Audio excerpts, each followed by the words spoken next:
You're making your way through Baldur's Gate and you're stuck. You're at that point in the game, maybe fighting one of the more powerful mobs or perhaps one of the story chapter bosses, and you're trying different things. You're putting up a good fight. You can't necessarily blame it on the dice rolls, even though it is advanced Dungeons and Dragons. You can't push past that point. Let's look at some tactica to begin to approach this and push through that breakthrough, because there is enough diversity of bosses and encounters in the game that at some point, whether you're playing BG1, Siege, BG2, or going through the whole thing, it's going to hit that wall. There's going to be some of those challenges, but there are definitive and definite ways to crack through and push through. Okay, let's jump in. There are essentially, and I'm not going to be giving away any immediate spoilers. We're not going to be talking about specific boss tactica, because while that would be very helpful to you, I want you to unlock and experience the awesomeness, the discovery of this game itself, that advanced Dungeons and Dragons experience. I don't want you to see behind the scenes of what's going on. So 3 types of encounters in BG. The first are completely random encounters, and you're going to get hit with this early on. Stuff that spawns, stuff that you're resting, you're traveling, you get attacked.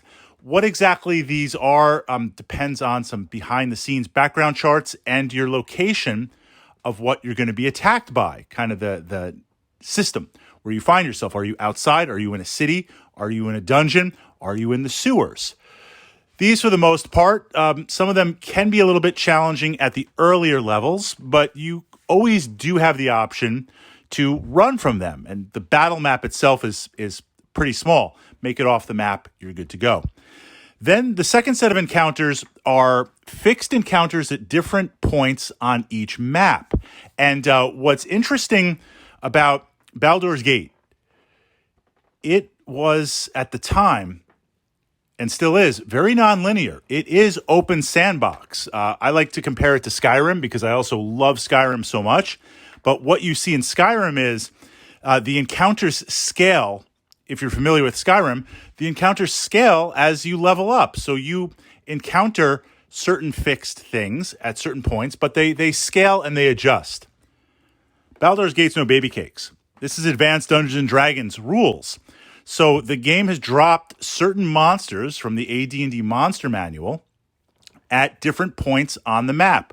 They're going to be here every time you play the game, and they're going to attack you every time you play the game. Once you learn where they are, you can choose to how to navigate them. The challenge here is being open sandbox. You could be level 1 and encounter some really powerful stuff. You could be level 2 or 3 where the challenge level's about right, or you might find yourself at level 5 and 6 and you're hitting a certain point and you blast through it. So from that perspective, the game does not restrict you from walking around and doing different things and encountering things that you might not quite be ready for in the moment. And then the third set of encounters are fixed encounters, which I call chapter specific. They're in the game, but they don't appear until you've unlocked certain other prerequisites. And at that point, usually at the end of the chapter, there's a boss encounter or some sort of memorable encounter.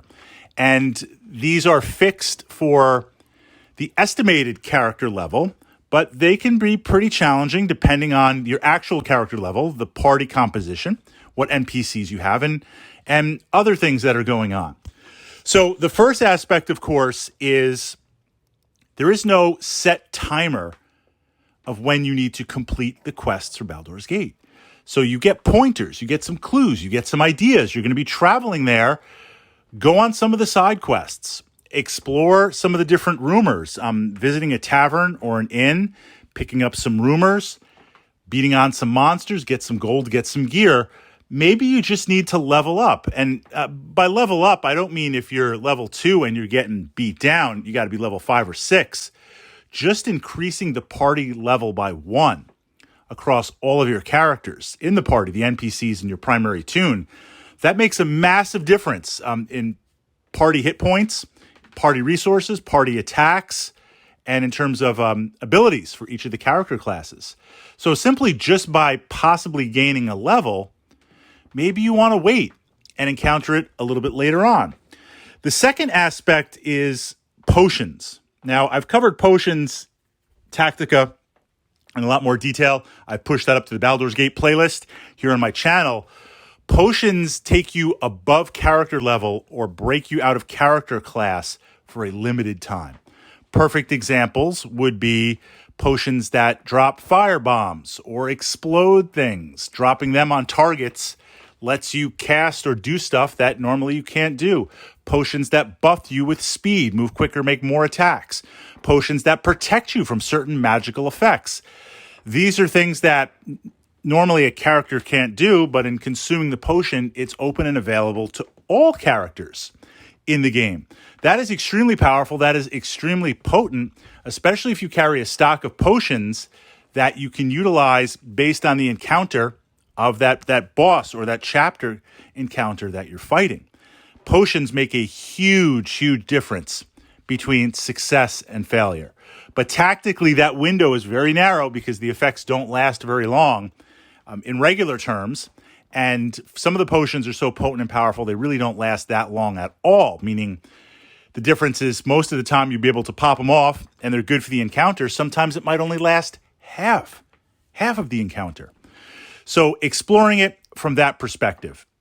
The last piece is, what is the composition of your party, the NPCs in the party? Now, without giving away any spoilers, you go around BG, you up and down the Sword Coast, hit things up, and you can recruit different NPCs of the different character classes in the game.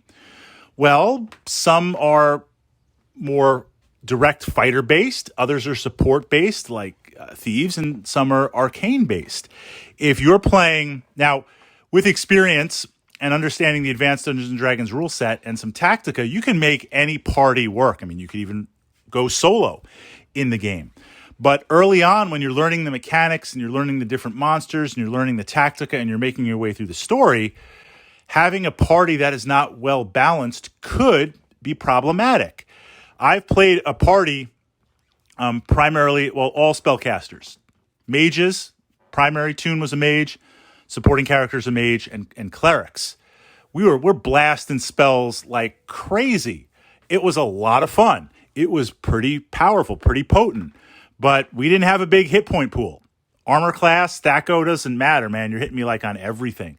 So tactically, we had to rely on summons as speed bumps and buffs to keep us going. If I made a clicky mistake or couldn't micromanage correctly, I got into trouble fast and there was no reserve and we got beat down. So I say that as an extreme because you could play an all-thief party, an all-fighter party, but generally speaking, a well-balanced party will give you a pool of tactics to pull on. I won't say optimization, but what is the party that you're running? But I put that last because usually it's, are you at an appropriate level or close enough level? Remember, it's not a linear game. You can jump right into the primary story and hit that speed bump really fast, but you do want to kind of explore and level up and get some gear. Likewise, you could be in the process of leveling up and just happen to walk into a part that assumes you were a little bit more powerful. You can always run away, and the monsters will be there for you when you return. Or worst case, reload and take a different path on that perspective. And then, of course, potions, clickies, consumables, magic items, making sure you have those and effectively utilizing those. Work on that. You'll find the unlock. You'll make your way through. But the game, even just BG1, playing that is tremendously rewarding.